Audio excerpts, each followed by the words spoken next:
Bonjour à tous, je suis William Hamzalag et je vous souhaite la bienvenue à notre deuxième épisode de Longévité TV.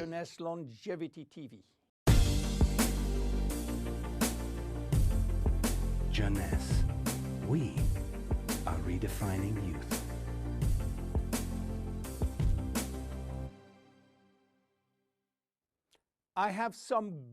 J'ai une bonne nouvelle pour vous. Chaque jour, notre espérance de vie augmente de 6 heures.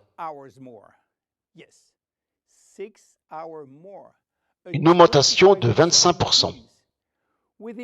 100 ans entre 1900 et 2000. Nous sommes passés de 45 à 85 ans d'espérance de vie. Pourquoi? Parce que nous sommes en meilleure santé. Ça veut dire quoi, être en meilleure santé? Le mot santé est si important pour nous qu'il est très important d'en comprendre la signification exacte. La santé a toujours été une préoccupation majeure de toutes les sociétés. Les anciens Grecs pensaient que la santé était la conséquence d'un équilibre physique parfait. Pour les Indiens, être en bonne santé signifie être en harmonie avec la nature. Les anciens Chinois pensaient que la santé est le reflet d'une énergie vitale qu'ils ont appelée Qi. L'approche occidentale se concentre surtout sur les maladies et leur traitement. Et, grâce à ce concept basé sur l'expérimentation scientifique, des millions de vies ont été sauvées et l'espérance de vie a fait un bond spectaculaire. Cette avancée majeure a amené notre société à une nouvelle forme de pensée. Non plus axée sur le traitement des maladies ou la sauvegarde de la vie, mais plus axée sur une meilleure qualité de vie. Pour la plupart des gens, la santé rime avec absence de maladie. Je ne suis pas malade, donc je suis en bonne santé. Ceci est tout à fait faux. Toutes les maladies chroniques mettent des années à devenir détectables. Et c'est dans nos gènes, notre potentiel surpoids, nos habitudes alimentaires, notre condition physique, mentale ou émotionnelle qui va affecter, dans un sens positif ou négatif, notre état de santé. Mais ceci est insuffisant pour définir la santé. Nos scientifiques ont besoin d'un critère supplémentaire. Comment quantifier la santé? Comment définir des critères spécifiques qui nous permettraient d'affirmer « je suis en bonne santé » ou « je suis en très bonne santé » ou « j'ai une santé parfaite ». Pour quantifier la santé, les scientifiques vont approcher la santé d'une autre façon. Ils vont étudier comment notre corps réagit lorsqu'il est soumis à un changement ou à un stress. Ils ont observé notre capacité et notre rapidité à retourner à la normale après un changement ou un stress. Ils ont appelé cette capacité homéostasie. L'homéostasie se définit comme la capacité de notre corps à maintenir un état de stabilité malgré les changements constants de notre environnement. Ceci est la définition scientifique. Pour comprendre ce concept fondamental, laissons notre imagination vagabonder. Supposons que nous soyons nés sur un câble d'acier tendu entre deux tours d'immeubles.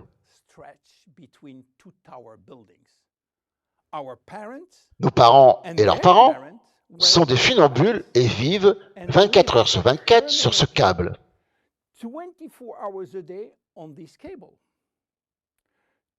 Pour éviter de tomber, ils doivent constamment faire jouer tous leurs muscles, toutes leurs fonctions et leurs sens pour conserver cet équilibre dynamique.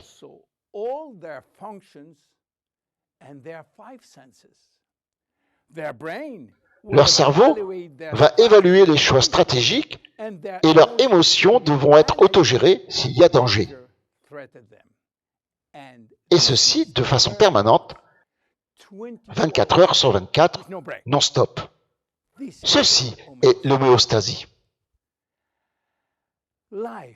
La vie est une bataille permanente entre deux forces opposées mais complémentaires. D'une part, on trouve des forces activatrices qui vont faciliter les réactions biochimiques, stimuler les dépenses d'énergie. Et d'autre part, on trouve des forces inhibitrices qui vont ralentir les réactions biochimiques et les dépenses d'énergie. L'objectif est d'obtenir un état d'alternance entre repos et activité.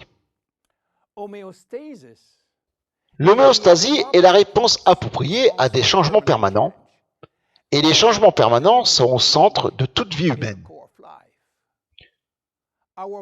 Notre organisme est constamment mis à l'épreuve par des milliers de changements par seconde et retrouve très rapidement son équilibre.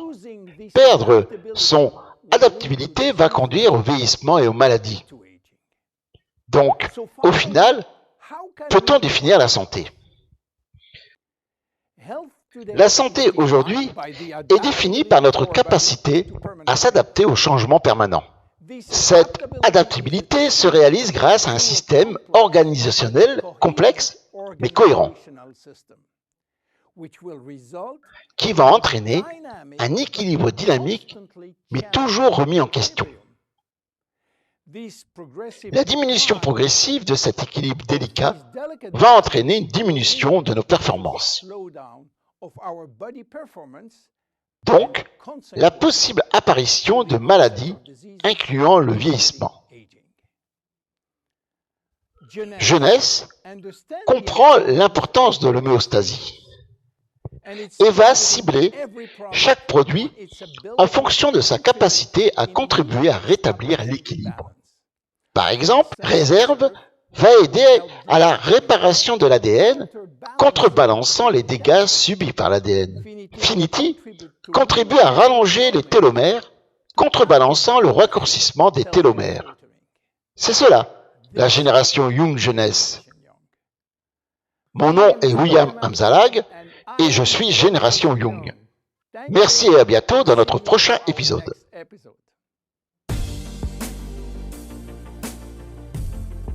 Jeunesse, we are redefining youth.